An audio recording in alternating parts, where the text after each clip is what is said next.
That's correct. Yes, so my first task was, since Deputy Darza was addressing and trying to find injuries to that male subject, as I looked down the hallway, Officer Pomeranke was speaking to a juvenile female subject who was later identified as Kinsley Smerer. She was down on the ground. He was speaking with her.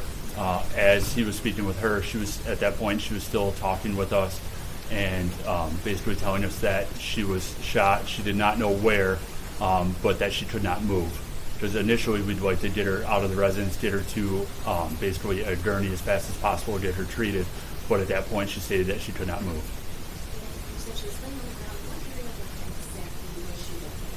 Yes, so she would be to the west, which, as I described earlier, her bottom half of her legs would be in the hallway, and her upper torso would look like to be in a bedroom.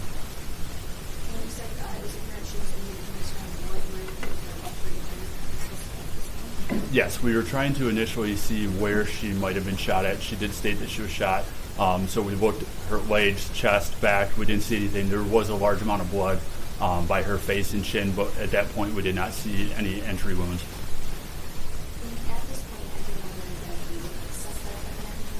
That's correct.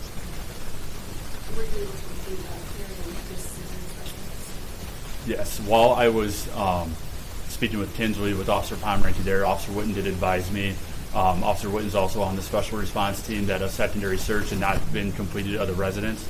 So what we had to do was he relayed to me that he was going to check the east side, and then I would check the west side of the residence. So at that point, I went past Kinsley and made sure that there was no other victims or possible suspects that would have been within the residence that had to be attended to. That's correct. There's nobody else on location. At this point, did you exit the residence? Yes.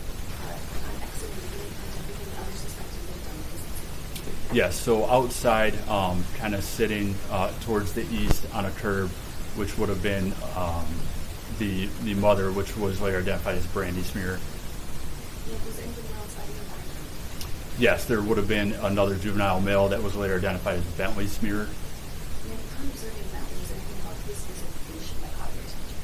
Yes, so while seated on the curb, he had a large amount of blood on a T-shirt that he was still currently wearing, and his mother, Brandy, was stating that he was hit with the gun, almost like pistol whipped in his mouth, which would be, pistol whip would be like getting struck with the handle of the firearm in the mouth, or some type of portion of the gun being struck with it.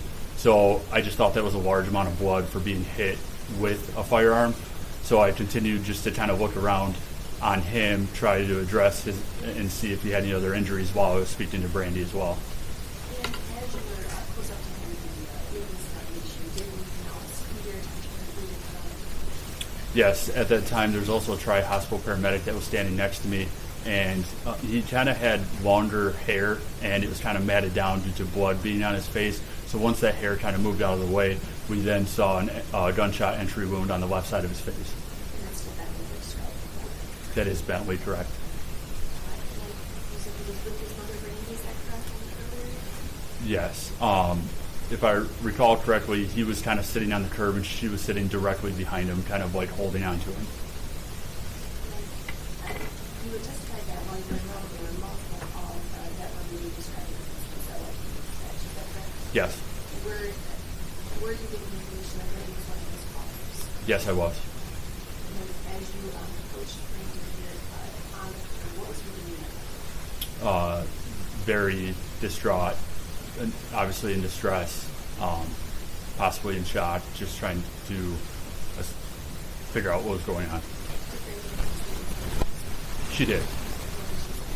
At that point, obviously our first goal is to tend to the victims, and then I wanted to go talk to Brandy, the initial statement from her in regards to what happened. So that's when I began to speak with her. Yes. So she stated she was awoke to her husband that she identified as Jeffrey Smerer being loud in the residence, and she stated that when she heard that, and I asked her to clarify what that was, and she stated that it was gunshots that she thought was coming from the house, but was unsure at the time due to her window being open. Did Brandy identify these three stated that we She did. She identified all three of them as their children. She was never seen suspended. Not that I recall. Did she agree to you had been shot? You kind of did this, but just to clarify, make sure you all received the shot. Did she clarify who had been shot in the residence? Yes. Did she clarify about it? Who was shot? Yes, she stated that it was her husband, Jeffrey Smerer.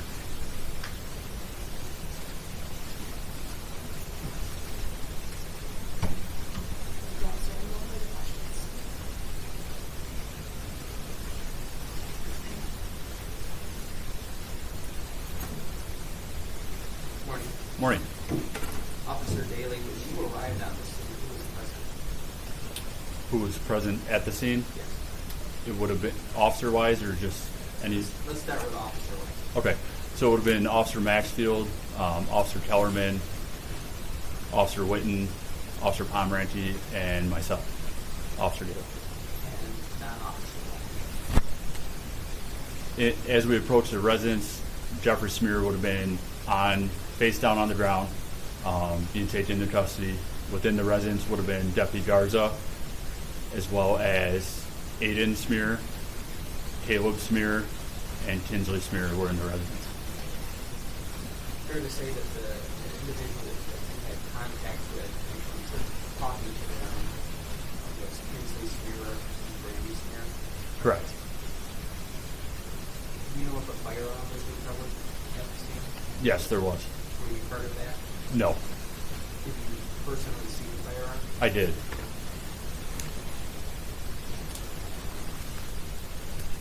Do you know who was responsible for collecting ballistic evidence at the scene? Initially, it would have been the CID, which would have been detectives responding, and then the Major Crimes Unit, as well as the MSP Crime Lab.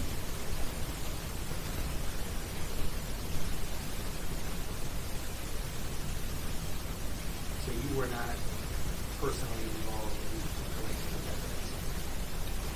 Just at the hospital, which would have been later on, but nothing at the scene, sir. What evidence did you collect at the hospital? I just did some swabs of Aiden Smerer while at McLaren Port Huron Hospital. Did you have any contact at the scene interviewing my client? I did not. Did you have any part in the subsequent interview with him later? No, sir.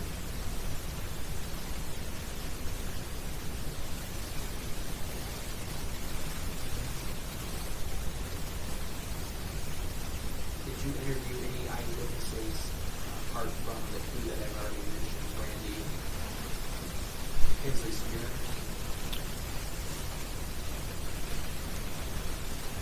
I did not.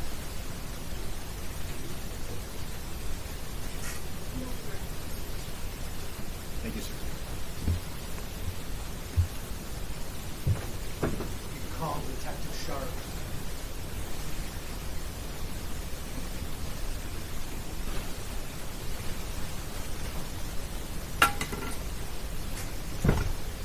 Sir, do you swear to tell the truth, the whole truth, and nothing but the truth, so help you God? I do.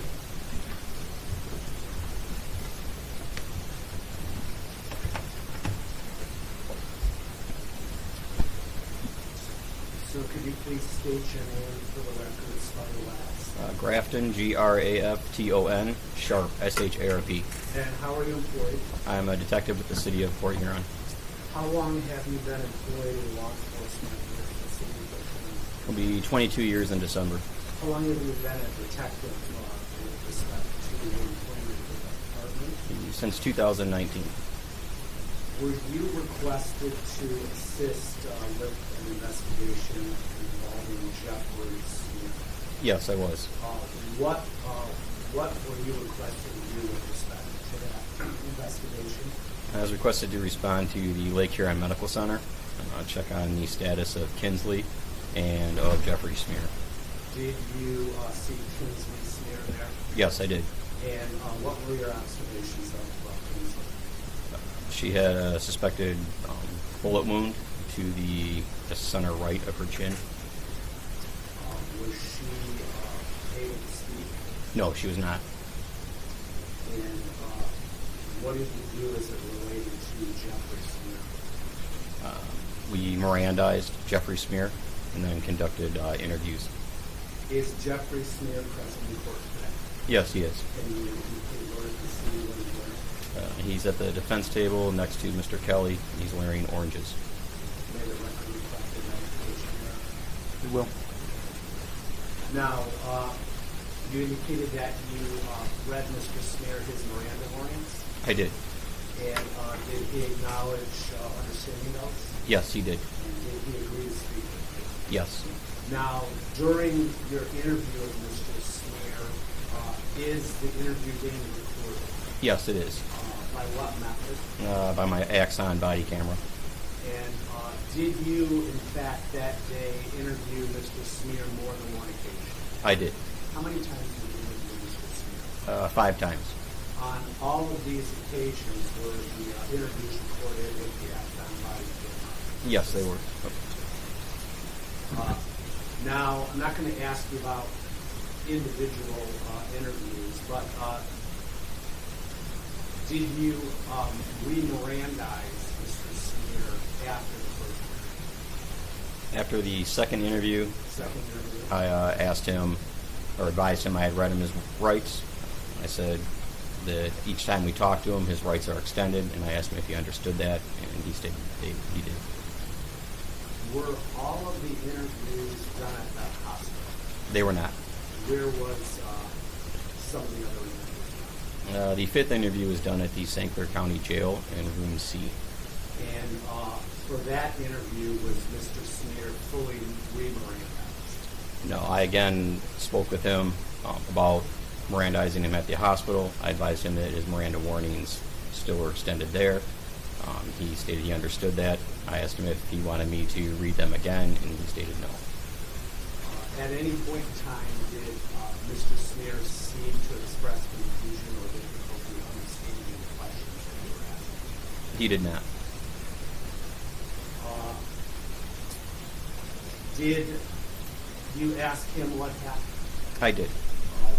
What did he indicate happened? He indicated that he woke up around 6 in the morning to his alarm, retrieved his .380 from the gun safe, which he keeps underneath his bed, and then proceeded into the bedroom of Kinsley and Bentley. Did he indicate what he did at that point in time? Yes, at that time he pointed the firearm at Kinsley.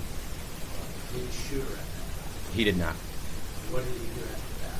What did he do? He stated as Bentley said something to the aspect of good morning, and he stated he went into the bathroom. Did he indicate whether or not he took the .380 from him? He indicated he did. Now, when we refer to this gun as a .380, would that be the caliber? That is correct.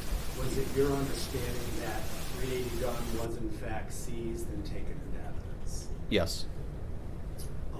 What did he indicate happened when he got back to the bathroom? He talked to himself in the mirror. Did he indicate about what? Yes, questioning himself if he was really going to do this. And what did he indicate happened next? He stated that he said yes he was, and then he left the bathroom.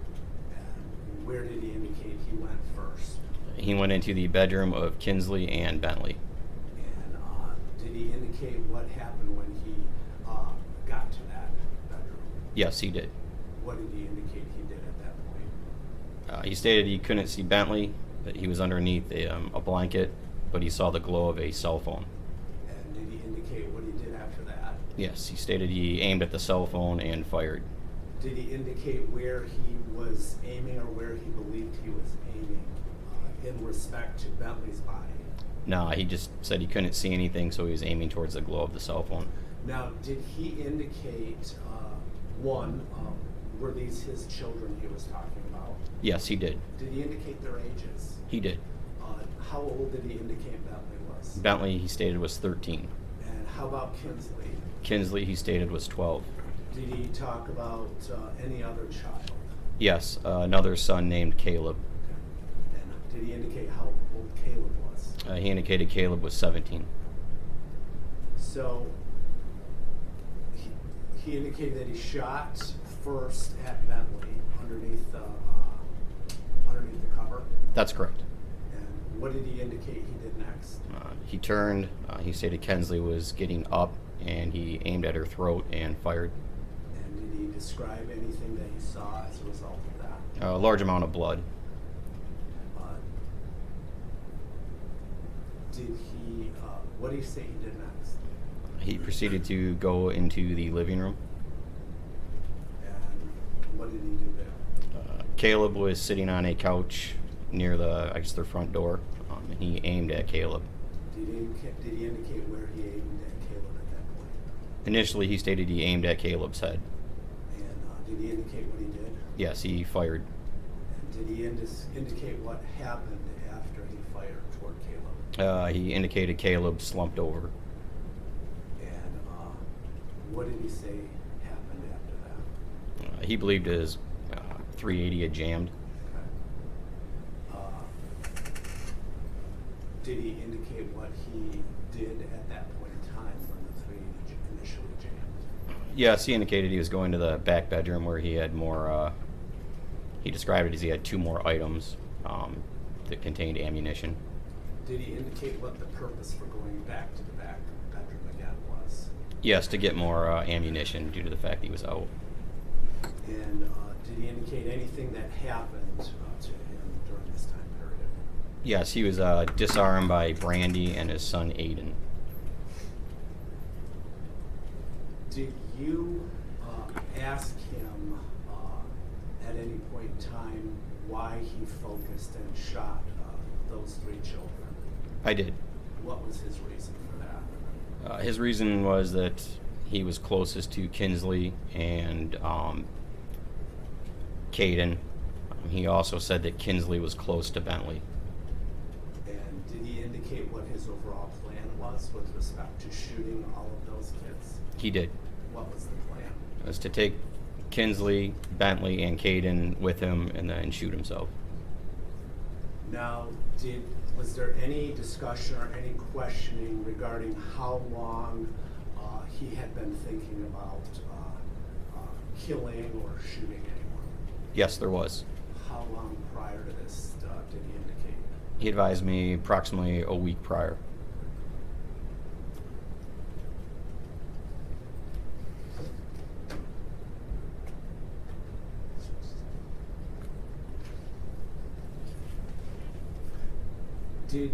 You indicated that he mentioned that he was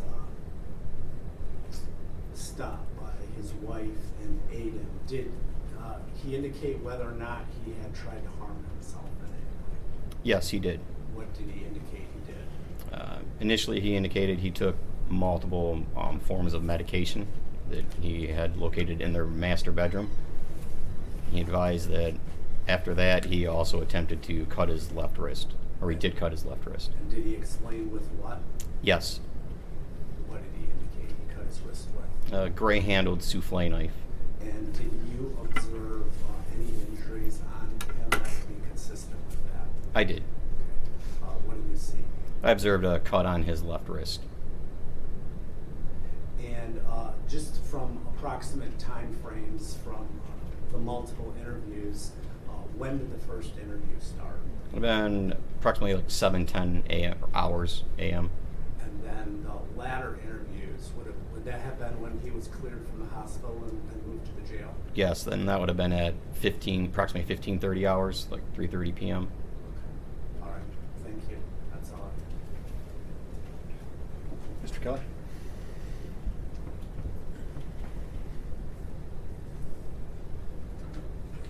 Good morning. Morning, sir. Detective Sharp, did you have any involvement at the scene of the shooting? I did. So what were your observations when you arrived? The scene had already been processed by the Michigan State Police Crime Lab, so they had various markings around.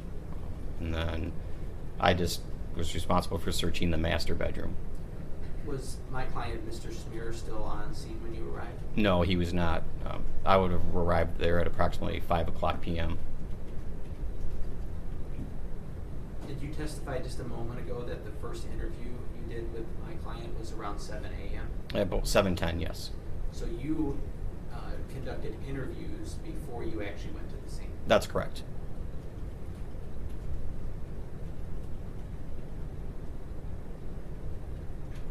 Did you have any involvement in recovering the firearm that was allegedly used? I did not.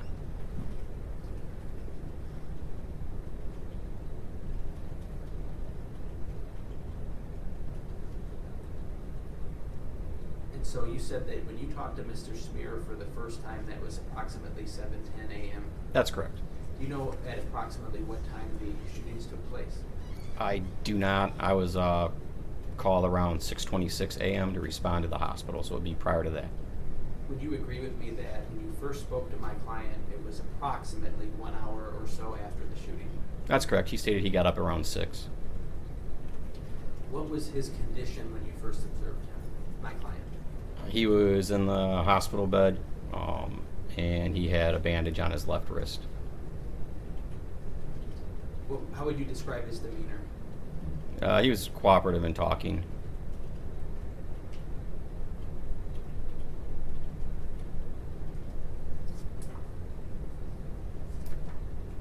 When he was giving those statements to you, you testified that he was Mirandized. That's correct.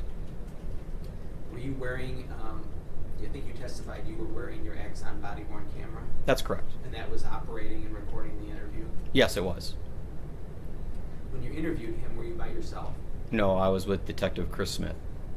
So the Detective Smith and yourself were present in the area where Mr. Smerer was being treated? That's correct. Was that in the emergency room? Yes, it would have been room number 10.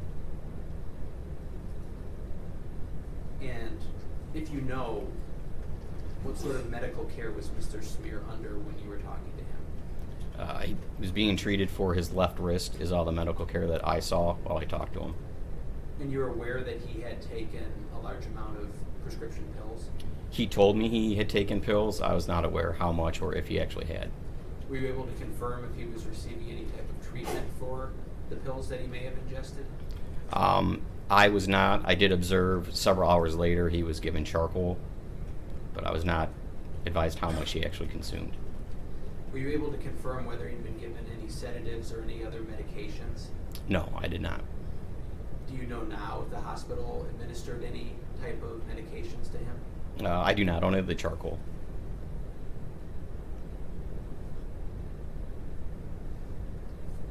When you returned to the scene, did you ever interview any neighbors or any other people that may have been around? No, sir, I did not. Are you aware of any video surveillance that may have been available regarding this incident? I was aware of internal video cameras in the residence. Do you know, I know that's been looked into, do you know if anything's come out of that in terms of trying to obtain that video? No, I know search warrant's been sent, but that's it. So it's your understanding from speaking to Mr. Smerer that it was his plan to shoot 3 of his children That's correct. and then ultimately commit suicide? Yes, sir. And he did attempt to commit suicide after the shooting? Correct. Unsuccessfully. That's correct. Did Mr. Smerer talk to you at all about any closed head injury he had suffered before this shooting? Yes. What did he tell you? He advised he'd suffered a concussion in April. Did he say anything more about that? Just that they thought he suffered from seizures from it. Did he say anything that he was on any medication for seizures? Seizures and anxiety. Did Mr. Smerer say anything to you about losing his job? Yes. What did he say? He stated he lost his job due to a pending court proceeding. What was his job, if you remember? I believe he was the maintenance worker for the Glenview Gardens apartment complex in which he lived. Did he say anything about how he was compensated for being the maintenance worker? No. Do you know if his employment included like free accommodations? Did he say anything about that? That I do not know. Do you have any information that the Smerer family might be losing their apartment or their home? Yes, he advised me that they were. Did Mr. Smerer say anything else to you about what was going through his mind before the shooting happened that you haven't testified to already? Just that he was stressed due to the sentencing on his court case. And that was regarding he had court? The morning of the incident of the shooting, he had court with Judge Armstrong at 9 a.m. And he told you that that had put him under some stress? That's correct. Did he believe he might be going to jail? Yes.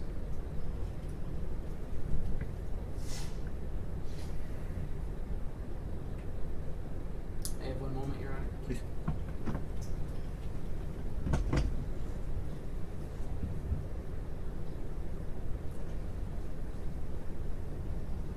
Thank you. You're welcome. I just wanted to clarify one thing. Either you or myself used the name Caden. Who was the individual that he indicated he shot that was by the couch? That would be Caden. Caleb, you mean? I'm sorry, Caleb. Okay, I just wanted to, was it your understanding that he had another son named Aiden with an A? Correct. Aiden is the oldest son. Oldest son, and then would Caleb have been the 17-year-old? That is correct. Now, Detective Chris Smith, he was present. Did you do the interviewing and with Mr. Detective Smith just present? Yes. Detective Smith asked like two or three questions about the state of the firearm. And all of the interviews were recorded on body cam, is that correct? They were. And at any point in time, did you notice any kind of confusion or anything that led you to believe that Mr. Smerer was not understanding the questions that you were asking? I did not. Thank you, that's all I have. Mr. Kelly, any recross? No recross. Thank you, sir. Thank you. Your call Detective Brandon Rosso.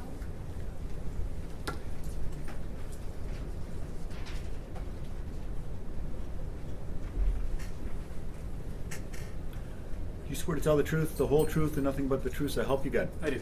Thank you. Okay, sir, can you can you state your name and spell your name? Yeah, Detective Brandon Rosso, R-O-S-S-O-W. Thank you. And sir, how are you employed? I am a detective with the Port Huron Police Department. And what is your position there? I'm assigned to the Criminal Investigations Division. And were you directed to respond to a scene on September 11th, 2025? I was. And what was your assignment when you were directed to respond to that incident? I initially responded to McLaren Hospital, where 2 of the victims had been transported, and at that time was informed by the Detective Lieutenant, James Gilbert, that I would be the officer in charge for the investigation. And upon receiving that assignment, what did your role become in this investigation? Largely coordinating, delegating, making sure that every piece of information we needed to gather, people who needed to be interviewed, evidence collected, making sure that was happening, but not necessarily doing those things myself. Sure. In terms of evidence collection, did it come to your attention that a firearm had been collected on scene? Yes. And where did you learn this firearm had been discovered? I learned that it had been collected by Officer Maxfield and stored in his vehicle securely, and the Detective David Conley, who was the evidence collections assigned person for the case, retrieved that from Officer Maxfield in the parking lot of McLaren Hospital. And were you able to observe that firearm after it was collected and secured? Yes, later. And can you describe a brief description of what that firearm was? Yeah, it's a .380 caliber Taurus. It's a small subcompact style black handgun. Your Honor, if the record could reflect, I am showing defense counsel for and I have permission to approach this witness. Okay, Detective, do you recognize what I'm showing you here? What's been marked as People's Proposed Exhibit number 4? Yes, ma'am. And what is this a photograph of? That appears to be a photograph of the gun that was collected at the scene. Is this a fair and accurate depiction of that firearm that was collected on scene that day? Yes. Your Honor, at this time I would move for admission of People's Exhibit 4. Okay. All right, Exhibit 4 is admitted. Thank you, and I would move to publish as well. Detective, in terms of evidence collection, what next steps did you take in the investigation at this point? Some interviews were conducted at the hospital. Following that, the scene was being secured at that time so that the Michigan State Police Crime Lab could go through and do a full forensic investigation. Largely any ballistics or spent rounds unspent rounds, things like that, blood, which were collected from the scene, would have all been handled by the crime lab, not by our own officers initially. When you responded to the hospital, were you aware if medical record releases were executed by the victims taken to the hospital at that time? Yes, I believe Officer Phillips handled all the medical release paperwork. Excuse me, Detective Phillips. And, Your Honor, if the record could reflect, I am showing defense counsel's remarked as people's proposed exhibits 1 and 2 on the medical records relevant to that smear, and 2 being most relevant to the pregnancy. We would do a stipulation to the admission of this. I believe we did have a stipulation regarding the certification of these records because we didn't get them certified after. Your Honor, if I get permission to approach the witness with what has been marked as people's proposed You may. exhibits 1 and 2. Detective, do you recognize what I'm showing you here, what's been marked as number 1? I do. It's the medical records release. And is this the same quantity of medical records that were provided to us from the hospital regarding Bentley's smear following his intake on September 11th? Yes, I believe so. And are these a fair and accurate depiction of the total collection of these records provided to us? Yes. And Your Honor, I would move for admission of this Exhibit 1 at this time, with the note that we do not have a business record certification at this time, but I do believe we have a stipulation as to that component. Objection. All right, Exhibit 1 is admitted. And for the record, there are 2 tabs that have been added to the side of 2 pages here. Are you able to take your attention to where these 2 have been marked here? Yes. And on that page, does it describe the specific injuries to Bentley regarding his facial bones? It does. Can you describe to me in that paragraph, how does it describe the extent of the injuries suffered to his facial structure? In summary, it appears that there are multiple fracture locations in his sinus and nasal septum area.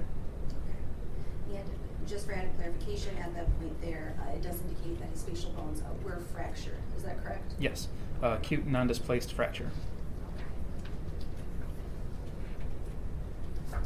And turning your attention to Exhibit 2, the records here with Kinsley. Likewise, are these a fair and accurate depiction of the records provided to us related to Kinsley following her intake on September 11th? Yes, they are. And Your Honor, I would also move for admission of People's Proposed Exhibit 2. Objection. Exhibit 2 is admitted as well. And in Exhibit 2, is this also tabbed, is this exhibit also tabbed to the paragraph regarding her facial injuries? Yes, it is. And can you describe, just for the record, what the extent of her injuries to her facial bones were? There was a large bullet fragment filling the central spinal canal at the C4 to C5 level of her spinal column. Okay. And this indicates, without drawing any kind of medical conclusion, but to summarize the findings, in these medical records, she did have significant injuries to her spinal bones. Is that Yes. correct? Okay. Your Honor, I would move to publish these 2 records with the tabulations, just drawing attention to these You may. pertinent parts. Thank you. And Detective Brasso, do you know if the autopsy was conducted of Caleb Smerer? It was. And was a final report regarding this autopsy completed? I believe so, yes. Your Honor, this time I would move for admission of People's Proposed Exhibit 3. This is the autopsy report of Caleb Smerer. Objection. All right, Exhibit 3 is admitted. Your Honor, I would just ask permission to approach the witness You with may. this exhibit. Taking your attention to page 2, does this report indicate the cause of death for Caleb Smerer? It does. And can you just read for the record what it indicates there? Gunshot wound to the head, ultimately penetrating the vault of the skull and brain. Okay. And does it indicate a cause of death for Caleb? It does. And on that page 2, can you just read for the record what the conclusion as to cause of death was? Homicide. Excuse me, gunshot wound to the head, manner of death, homicide. Sure, thank you. And Your Honor, I would just move to publish this exhibit as well. You may. Thank you.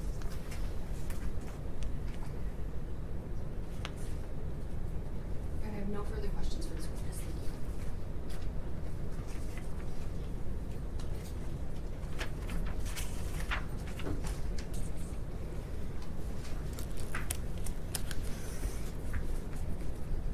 you. Morning. Morning. Detective, what witnesses did you speak to regarding this case? I believe I directly interviewed Aiden Smerer. What was that regarding? Just the nature of what had happened that morning was while he was still in the emergency room. Was he being treated there, or was he just there supporting his family? He was being attended to at the time. He had some injuries, which were not related to the initial shooting incident, and he had also been taken into protective custody. Were his injuries relating to some things that had happened to him following officers arriving on the scene? I couldn't testify to it. I wasn't there. You didn't see it? No. Do you have any information that my client had anything to do with his injuries? I do not. And so, did Aiden Smerer discuss at all with you what he saw at the scene? He did. And is that consistent with the testimony we heard from, I believe, Detective, I don't remember now if it was Detective Sharp or Officer Daly, regarding Aiden disarming Jeffrey Smerer? It was, yes. Apart from Aiden Smerer, did you talk to any other witnesses? No. You have reviewed the medical records of Kinsley Smerer. Yes. You reviewed the medical records of Bentley Smerer. Yes.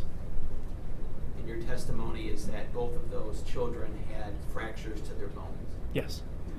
And the cause of those fractures, as reflected in the medical records, was the gunshot wound. Yes. And in the case of Kinsley, was the bullet still lodged in her spine? On the initial treatment at Lake Huron Hospital, yes. And regarding Bentley, what was the information you had regarding the injuries to his face? That it was facial fractures in the sinus and nasal area. So for a layman, basically his nose? Yeah, nose and the bones of his facial structure, yes. Do you have any information about whether Bentley continues to be hospitalized? I have information from the family, but not medical records. Understand.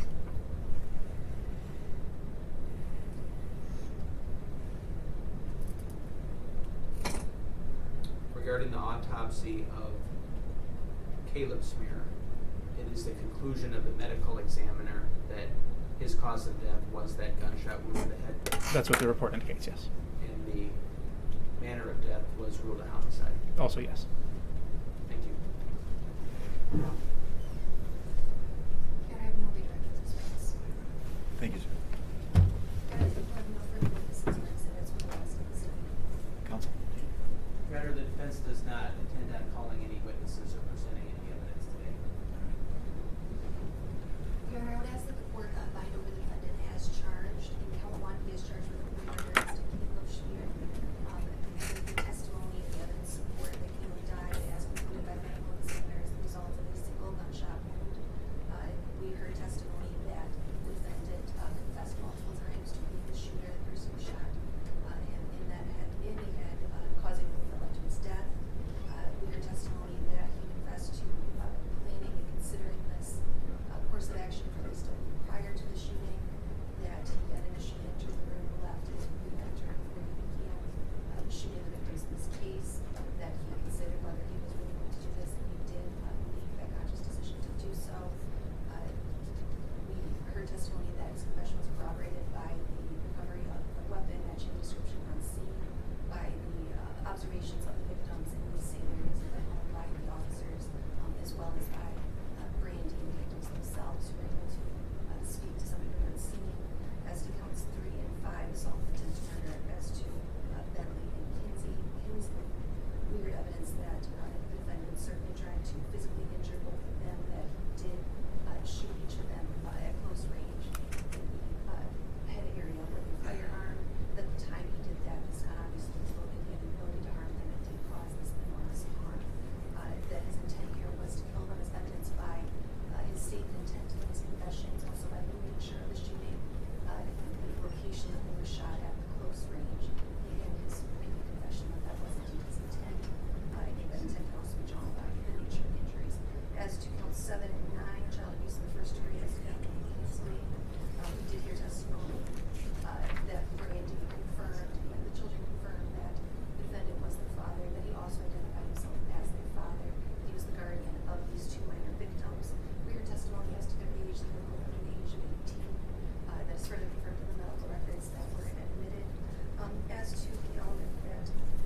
serious physical injury, physical harm was caused to both of them. Under the case law, serious physical harm can include specifically fractures to skull or bone matter. We certainly heard testimony that they were shot in the head and spine region, that they did suffer these specific included types of injuries. These are tabbed and were admitted in medical records as being confirmed that they did suffer injuries to their spine, facial fractures, and his health was also met. And as to the felony firearm counts, each of the assaultive actions were conducted with the use of the firearm and possessed and used to complete these acts. These reasons I believe we have met our burden to satisfy all the elements of the charge counts. I would ask that the court find the defendant over as charged. Thank you, Counsel. Your Honor, the defense would ask the court not to bind over Mr. Smerer on felony charges, counts 1 through 10. All right. Based on the testimony that the court has heard here today and the exhibits admitted into evidence, the court is convinced that probable cause exists to believe that each of the crimes set forth in the complaint were committed and that the defendant committed them. The defendant's intent, specifically to murder, is evidenced by the fact that of where he aimed the firearm, aiming at the cell phone of Bentley, aiming at Kinsley's throat, and aiming at Caleb's head, and that in fact that's where each of those children were shot. And following the statements by the defendant that he intended to kill them. This court does believe that the prosecution has also met its burden of proof on each of the other counts, obviously the felony firearm counts and the child abuse counts set forth in the complaint. The defendant is bound over to circuit court to stand trial on counts 1 through 10. Thank you. You're welcome. I will return the exhibits to you, Mr. Amron.